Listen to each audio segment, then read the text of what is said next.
बस उसने दुनिया हासिल करने के लिए उसने अपने दीन को बेच दिया, अपने ईमान को बेच दिया।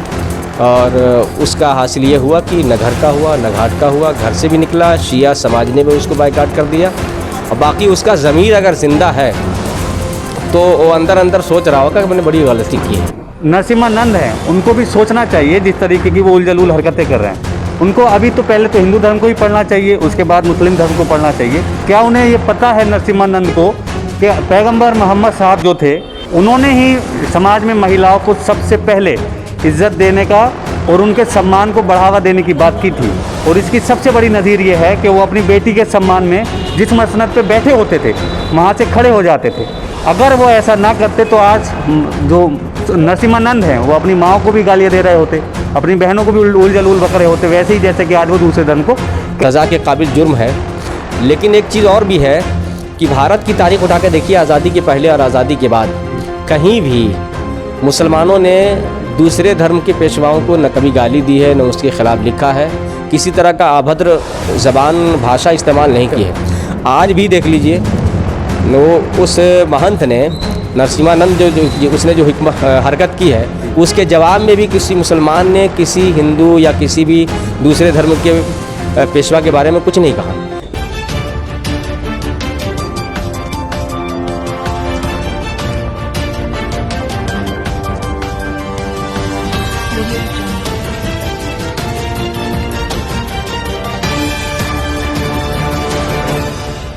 नादरीन अस्सलाम वालेकुम, नमस्कार। आप देख रहे हैं दी नेशंस वॉइस। और आज का जो सबसे बड़ा मुद्दा है या कहें कि जो चर्चा में आने वाली बात है वो ये है कि वसीम रिजवी जो कि एक्स चेयरमैन है शिया वक्फ बोर्ड के, उन्होंने PIL दर्ज किया था सुप्रीम कोर्ट में, जिसमें 26 आयतों को कुरान शरीफ जो कि इस्लामी ग्रंथ है और उसकी ही किताब है वो, जिसमें उन्होंने 26 आयतों को हटाने की बात की थी और कहा था कि आतंक को बढ़ावा देती है। सुप्रीम कोर्ट में PIL दर्ज की थी, जिसको आज सुप्रीम कोर्ट ने ये कहते हुए नकार दिया है कि इस्लामी ग्रंथ में ना कोई तब्दीली की जा सकती है, और मतलब धार्मिक ग्रंथ में ना कोई तब्दीली की जा सकती है और ना इस बारे में कोई चर्चा की जा सकती है। साथ ही उन पर 50,000 का फ़ाइन भी लगाया है। इसी बारे में हमारे साथ बात करने के लिए मौजूद हैं मोहम्मद ज़फरुद्दीन बरकाती साहब, जो कि कंजुल ईमान जो मैगज़ीन है उसके चीफ़ एडिटर हैं और इस्लामिक स्कॉलर हैं।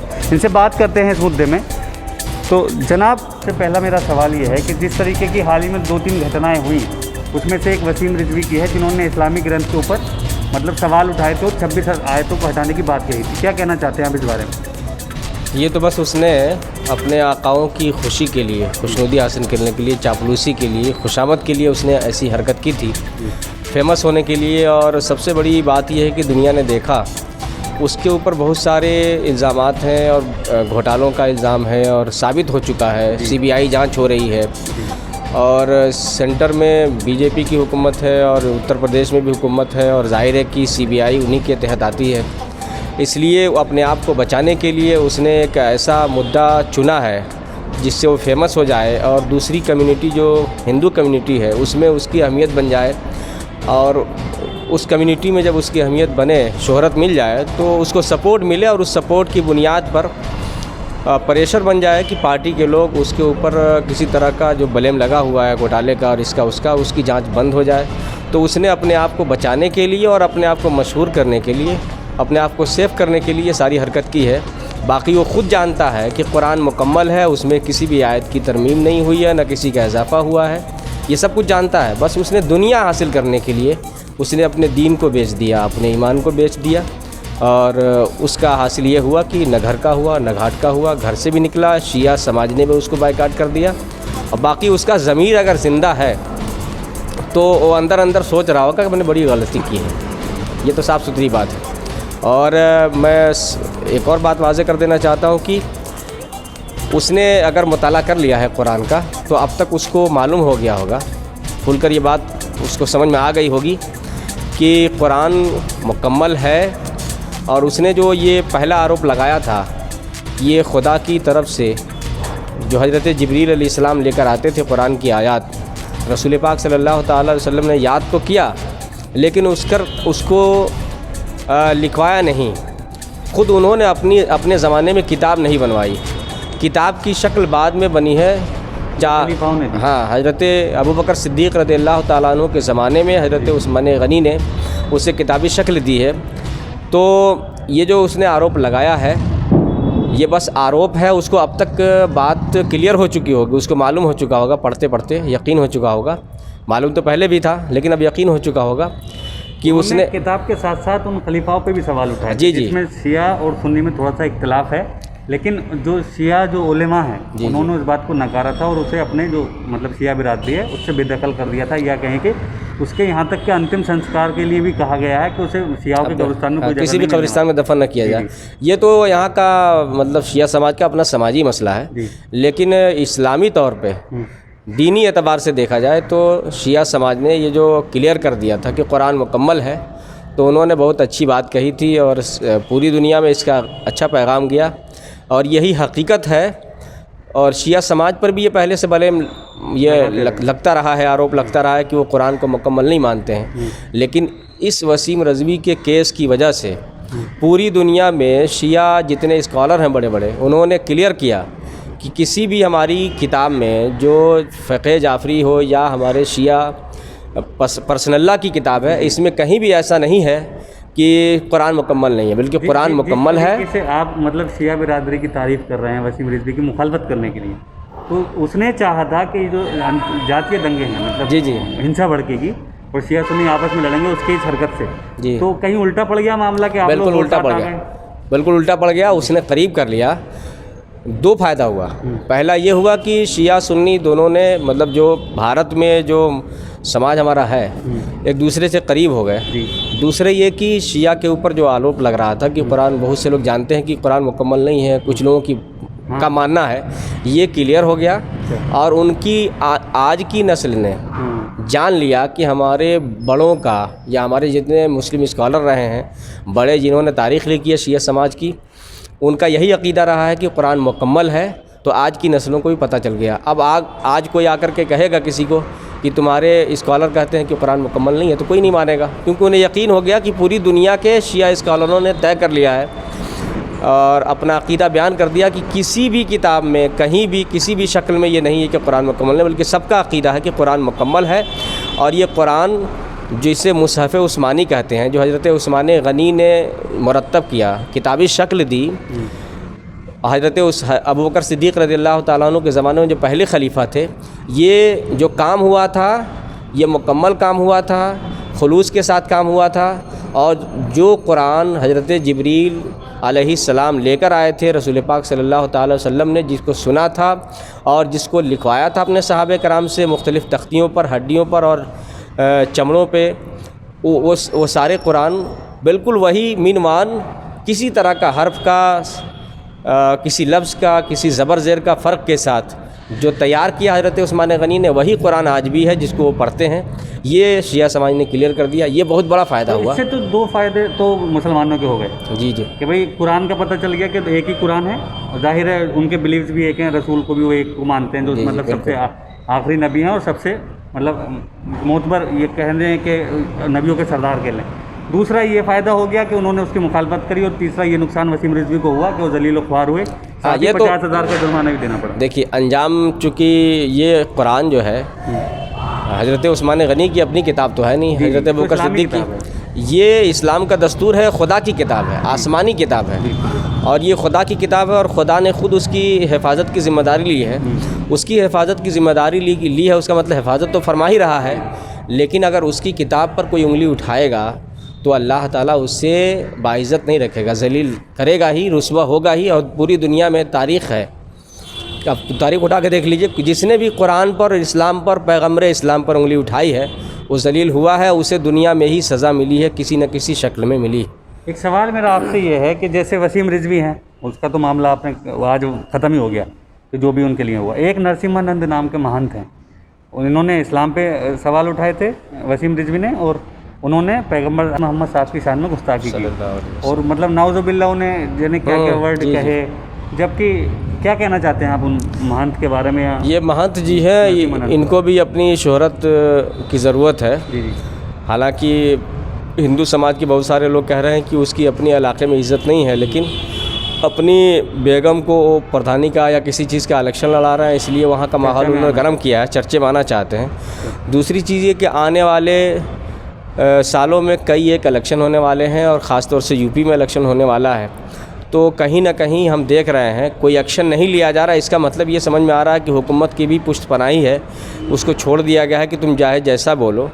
उसने जो हमारे पैगम्बर मोहम्मद सल्लल्लाहु ताला अलैहि वसल्लम पर आरोप लगाया है, पूरी दुनिया जानती है। यहाँ के राष्ट्रपिता जिनको कहा जाता है हज़रत गांधी जी जो हैं, उन्होंने पैगम्बर मोहम्मद सल्लल्लाहु ताला अलैहि वसल्लम के हवाले से क्या कहा है। और यहाँ के जितने पढ़े लिखे लोग हैं, जिनको पढ़ा लिखा कहा जाए, सेकुलर कहने की ज़रूरत नहीं, पढ़े लिखे जितने सब जानते हैं कि रसूल पाक सल्लल्लाहु ताला अलैहि वसल्लम पूरी मानवता के लिए पैगम्बर बनाकर भेजे गए थे।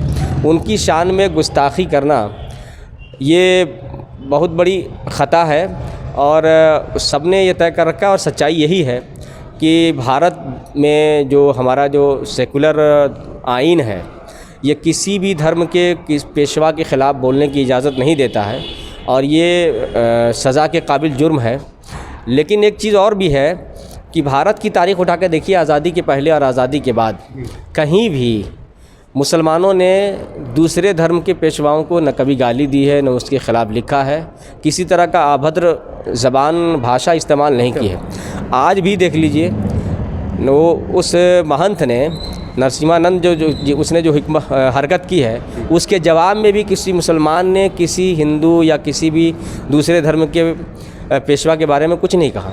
इससे समझ में आता है कि हमारा धर्म अमन व शांति का धर्म है और किसी दूसरे धर्म को इज़्ज़त देता है और उनके पेशवाओं की इज़्ज़त करता है। इज़्ज़त का मतलब यह है कि उनके ख़िलाफ़, उनकी इज़्ज़त के ख़िलाफ़, उनकी ज़ात के ख़िलाफ़ कोई आपत्तिजनक बात नहीं करता, अभद्र भाषा इस्तेमाल नहीं करता। ये इस्लाम इजाज़त नहीं देता और इस इस्लाम की इस तालीम पर मुसलमान अमल भी करते हैं। और आप देख भी रहे हैं, सोशल मीडिया पर हो या किसी भी तरह का हो, गया से गया गुज़रा मुसलमान जो सोशल मीडिया पर बदजुबानी करता है, जवाब में किसी भी हिंदू धर्म के पेशवा को कभी गाली नहीं देता है।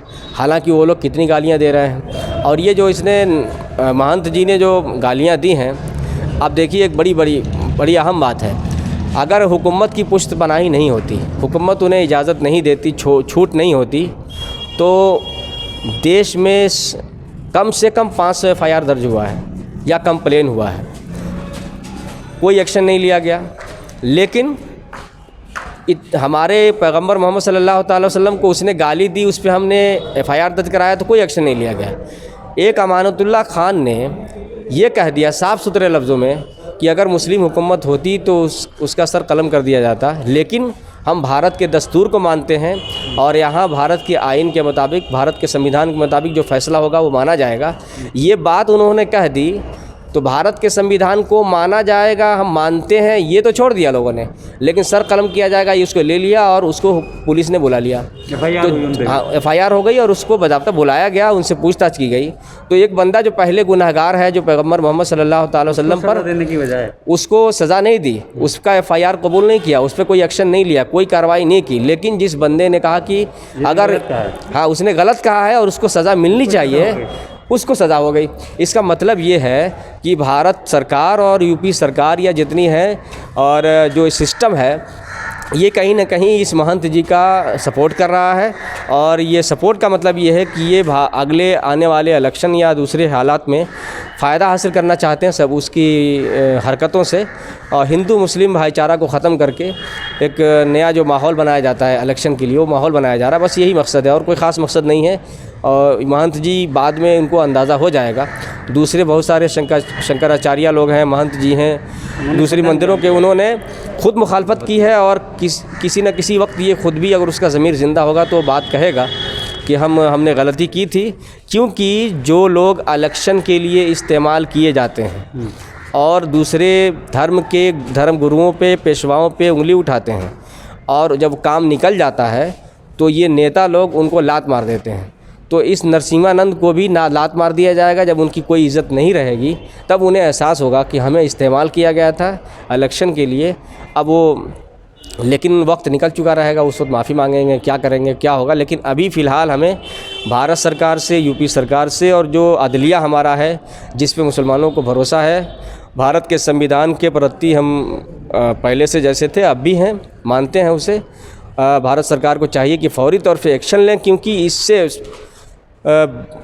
बड़ी तेज़ी से हिंदू मुस्लिम जो भाईचारा है उसको ख़त्म करने की कोशिश की जा रही है और फसाद फैलाने का, अमन को ख़राब करने की कोशिश की जा रही है। तो इस सिलसिले को ख़त्म किया जाए।